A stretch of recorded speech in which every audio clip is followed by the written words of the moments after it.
Assalamualaikum warahmatullahi wabarakatuh. Yang saya hormati Ibu Sekar Utami Setiastuti SE MSc PhD dan yang saya hormati Bapak Ibu dosen penguji. Perkenalkan, saya Muhammad Sabil Adi Prakasa, mahasiswa Magister Ekonomika Pembangunan UGM Yogyakarta dari kelas BPS 7, Konsentrasi Ekonomi Moneter dan Perbankan.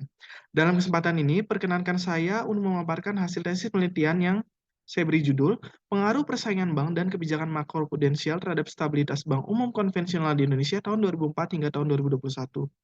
Pertama-tama saya akan mengawali dari latar belakang mengapa saya mengangkat masalah tersebut. Dalam upaya pembangunan perbankan nasional, salah satu kebijakan yang diterapkan adalah kebijakan konsolidasi perbankan. Terkini, kebijakan tersebut diperkuat melalui Peraturan OJK Nomor 12 Tahun 2020 tentang konsolidasi bank umum, yang mewajibkan bank untuk meningkatkan modal intinya dari 100 miliar menjadi 1 triliun hingga akhir tahun 2020. Lebih lanjut, Mulyaningsih dan Dali tahun 2011 telah menunjukkan bahwa upaya konsolidasi perbankan sejak kebijakan arsitektur perbankan Indonesia 2004 berpengaruh pada tingkat persaingan bank yang semakin kompetitif. Hal tersebut diperkuat dari simulasi yang dilakukan oleh BI, OJK, dan LPS terhadap pengaruh implementasi POJK nomor 12 tahun 2020 yang juga menunjukkan bahwa kondisi persaingan perbankan itu akan menjadi semakin ketat. Beberapa penelitian terdahulu telah membuktikan bahwa dinamika persaingan bank itu berpengaruh terhadap stabilitas bank. Mengingat persaingan bank yang berpotensi menguat pada masa mendatang, faktor tersebut menjadi penting untuk diantisipasi apakah dapat mendorong atau justru menghambat perkembangan stabilitas perbankan di Indonesia. Tentu saja, kondisi yang tidak diharapkan apabila menghambat yang mengarah pada krisis perbankan seperti krisis keuangan global 2008. Akan tetapi, hubungan persaingan dan stabilitas bank itu masih menjadi perdebatan yang mengerucut pada dua pandangan. Pertama, pandangan persaingan kerentanan yang diinisiasi oleh Kelly tahun 1990, yang berpendapat bahwa terdapat pengaruh negatif dari persaingan bank terhadap stabilitas bank. Di sisi lain, terdapat pandangan persaingan stabilitas oleh Boyd dan Nicolo tahun 2005, yang meyakini bahwa justru terdapat pengaruh positif dari persaingan bank terhadap stabilitas bank. Berkaitan dengan krisis global 2008, salah satu implikasi penting pasca krisis menekankan bagaimana pentingnya kebijakan makroprudensial dalam sistem keuangan negara. Menurut IMF, kebijakan makroprudensial didefinisikan sebagai kebijakan yang berupaya untuk menjamin stabilitas sistem keuangan secara agregat dengan mengendalikan segala risiko sistemik yang mungkin timbul. Perkembangan penelitian mulai menemukan bahwa pengaruh stabilisasi kebijakan perbankan itu turut dipengaruhi oleh tingkat persaingan bank, meskipun belum banyak penelitian yang berfokus pada efek dari kebijakan makroprudensial. Penelitian oleh Agora Kidelis dan Pasioras tahun 2011 menunjukkan penguatan efek stabilisasi dari kebijakan perbankan, terutama pada tingkat persaingan bank yang kompetitif. Sedangkan Danisman dan Emira tahun 2019 tidak sejalan dengan hasil tersebut, yang justru membuktikan kebijakan perbankan itu dapat menekan risiko bank apabila pada tingkat persaingan bank yang lemah. Artinya, masih terdapat perbedaan hasil penelitian. Lebih lanjut, studi empiris interaksi tersebut belum ada yang secara spesifik membahas pada sistem perbankan di Indonesia. Berdasarkan latar belakang tersebut, dapat disajikan beberapa rumusan masalah sebagai berikut. Pola pengaruh persaingan bank terhadap stabilitas bank terutama di Indonesia masih menghasilkan keputusan yang inkonsisten. Selanjutnya, persaingan bank juga mampu memiliki peran moderasi pada pengaruh dari efek stabilisasi kebijakan makroprudensial. Namun, studi terkait pengaruh interaksi tersebut masih terbatas, terutama untuk studi kasus sistem perbankan di Indonesia. Berdasarkan uraian rumusan masalah sebelumnya, terdapat 3 pertanyaan penelitian. Apakah terdapat pengaruh persaingan bank? Apakah terdapat pengaruh kebijakan makroprudensial? Dan apakah terdapat pengaruh interaksi persaingan bank dan kebijakan makroprudensial terhadap stabilitas bank di Indonesia? Melalui penelitian ini diharapkan dapat memberikan manfaat, pertama memberikan gambaran umum terkait persaingan bank, kebijakan makroprudensial, dan stabilitas bank di Indonesia. Kedua, sebagai studi lanjutan dari penelitian sebelumnya, dan menjadi acuan pengambilan kebijakan oleh otoritas perbankan. Sumbangsi novelty atau kebaruan dari penelitian ini terdapat beberapa aspek. Pertama, penelitian ini tidak terbatas pada pengaruh persaingan bank secara parsial. Penelitian ini turut memperhatikan pengaruh moderasinya pada efek stabilisasi kebijakan makroprudensial. Selanjutnya, penelitian ini tidak meliputi perbankan antar negara atau cross country, melainkan berupaya untuk menganalisis secara spesifik kondisi sistem perbankan di Indonesia. Selanjutnya, ketersediaan data panel perbankan nasional lebih lengkap dengan data runut waktu yang lebih panjang dan mutakhir, tidak seperti penelitian terdahulu di Indonesia yang masih menggunakan periode penelitian relatif lampau.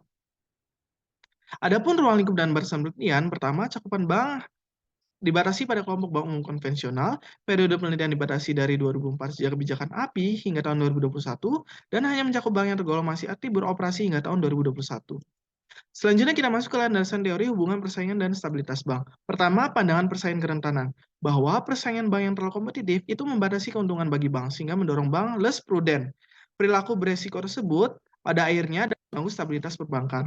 Kedua, pandangan persaingan stabilitas. Tingkat persaingan bank seperti pada pasar persaingan sempurna mendorong murahnya biaya jasa layanan perbankan, serta bunga pinjaman yang kompetitif. Dengan kondisi tersebut, risiko default bank dari kegagalan peminjam akan menurun karena biaya pinjaman lebih murah, sehingga menjadi kondisi ideal bagi stabilitas perbankan. Kemudian hubungan kebijakan makroprudensial dan stabilitas bank. Istilah kebijakan makroprudensial memang semakin populer pasca krisis global 2008. Pengalaman dari krisis tersebut telah memberikan pelajaran berharga bahwa risiko sistemik tidaklah cukup dimitigasi dari tingkat kesehatan institusi keuangan secara individu, melainkan secara agregat melalui kebijakan makroprudensial. Sebagai pemegang mandat otoritas makroprudensial, BI menggunakan 5 jenis instrumen: countercyclical capital buffer, rasio loan to value, rasio intermediasi makroprudensial, penjaga likuiditas makroprudensial, dan pinjaman likuiditas jangka pendek dalam menjaga stabilitas perbankan. Terkait interaksi persaingan bank dan kebijakan makroprudensial, ide dasar tersebut telah muncul pada penelitian Kelly 1990 yang menjadi inspirasi beberapa penelitian untuk mengeksplorasi interaksi tersebut. Seperti diantaranya Hellman, Muldock, dan Stiglitz tahun 2000 yang menyebutkan bahwa pengetatan kebijakan dapat memiliki efek negatif pada stabilitas bank karena franchise value bank atau kemungkinan keuntungan bank pada masa mendatang yang menurun atau dikenal dengan efek franchise value. Dan apabila pengetatan tersebut disertai kondisi persaingan ketat, bank menjadi semakin terdorong untuk mengambil risiko yang lebih guna mengompensasi penurunan franchise value yang lebih dikenal dengan efek market stealing. Sedangkan Chan, Davis, dan Karim menjelaskan efek risk shifting, yaitu pengetatan kebijakan makroprudensial dapat dinetralisir oleh bank dengan kekuatan yang pasar tinggi, atau berarti tingkat persaingan bank yang lemah. Hal ini dilakukan melalui peningkatan aktivitas kredit di luar parameter yang dilakukan pembatasan. Selanjutnya adalah terkait ringkasan penelitian-penelitian terdahulu. Berikut disajikan penelitian terdahulu terkait persaingan bank terhadap stabilitas bank. Hasilnya masih menunjukkan kesimpulan yang beragam. Meskipun begitu, penelitian terkini yang mencakup di Indonesia oleh Yusgiantoro Sudarmodo dan Tarazi tahun 2019, hasilnya mendukung pandangan persaingan kerentanan lebih cocok dengan sistem perbankan nasional. Berikut ini disajikan penelitian terdahulu terkait kebijakan perbankan dan interaksinya dengan tingkat persaingan perbankan. Hasilnya menunjukkan bahwa kebijakan perbankan itu dapat menekan risiko bank atau memperkuat stabilitas bank. Tetapi interaksinya dengan tingkat persaingan bank masih menghasilkan keputusan yang saling berkebalikan. Meskipun begitu, terdapat kecenderungan beberapa penelitian untuk mendukung bahwa pengaruh kebijakan perbankan itu dapat mengurangi risiko perbankan, tapi menjadi lemah pada struktur persaingan bank yang kurang kompetitif. Oleh karena itu, berdasarkan landasan teori dan penelitian terdahulu, peneliti akan menguji 3 hipotesis penelitian. Yang pertama, diduga tingkat persaingan bank yang kurang kompetitif berpengaruh terhadap penguatan stabilitas bank. Yang kedua, diduga pengetatan kebijakan makroprudensial berpengaruh terhadap penguatan stabilitas bank. Dan yang terakhir adalah diduga pengetatan kebijakan makroprudensial pada tingkat persaingan bank yang kompetitif berpengaruh terhadap penguatan stabilitas bank. Berikut ini disajikan definisi operasional variabel. Variabel dependen utamanya adalah Z-score dengan jendela bergulir 3 tahun. Dan variabel independen utamanya adalah indeks Lerner sebagai proksi persaingan bank dan indeks makroprudensial yang diidentifikasi dari laporan tahunan Bank Indonesia. Dan ada variabel kontrol karakteristik bank dan variabel kontrol makroekonomi. Metode analisis menggunakan statistik deskriptif dengan bantuan tabel dan grafik, dan statistik inferensia dengan model regresi data panel dinamis. Model akan diestimasi dengan model two-step system generalized method of moment atau sistem JMM untuk mengakomodir masalah endogenitas. Masalah endogenitas ini dapat bersumber dari kondisi persistensi bahwa adanya kecenderungan perilaku pengambilan risiko bank pada masa kini turut dipengaruhi oleh perilaku pada masa lampau. Selain itu, antisipasi adanya reverse causal problem antara persaingan dan stabilitas bank. Melemahnya stabilitas bank membuat bank itu mampu memperoleh ekspektasi lebih atas imbas hasil yang diterima. Hal ini akan berimplikasi pada melemahnya tingkat persaingan bank, sehingga stabilitas bank juga dikhawatirkan dapat mengaruhi persaingan bank. Model yang digunakan adalah sebagai berikut dengan mengacu beberapa penelitian terdahulu. Kita masuk ke hasil penelitian, dimulai dari ringkasan statistik variabel penelitian. Hasil penelitian menunjukkan bahwa indeks Z-score relatif stabil dengan mencapai 85,38 poin, tetapi variabilitas dari indeks Z-score ini relatif menyebar, terlihat dari perbedaan nilai minimum dan maksimum. Rata-rata indeks Lerner sebesar 0,21, mencerminkan tingkat persaingan bank di Indonesia itu termasuk relatif kompetitif. Rata-rata kebijakan makroprudensial sama 2021 cenderung diwarnai pelonggaran kebijakan untuk aktivitas perbankan, dilihat dari nilai rata-rata yang negatif. Dari matriks korelasi menunjukkan tidak terindikasi adanya masalah multikolinearitas dengan korelasi antar variabel yang relatif kecil. Kita masuk ke hasil penelitian. Hasil estimasi model menunjukkan bahwa semakin kompetitif tingkat persaingan bank memiliki efek pada semakin melemahnya tingkat stabilitas bank. Pengaruh positif tersebut konsisten dengan pandangan persaingan kerentanan. Hasil tersebut mendukung terbuktinya hipotesis penelitian pertama untuk diterima. Selanjutnya, estimasi model juga menghasilkan bukti empiris adanya pengaruh positif dari pengetatan kebijakan makroprudensial.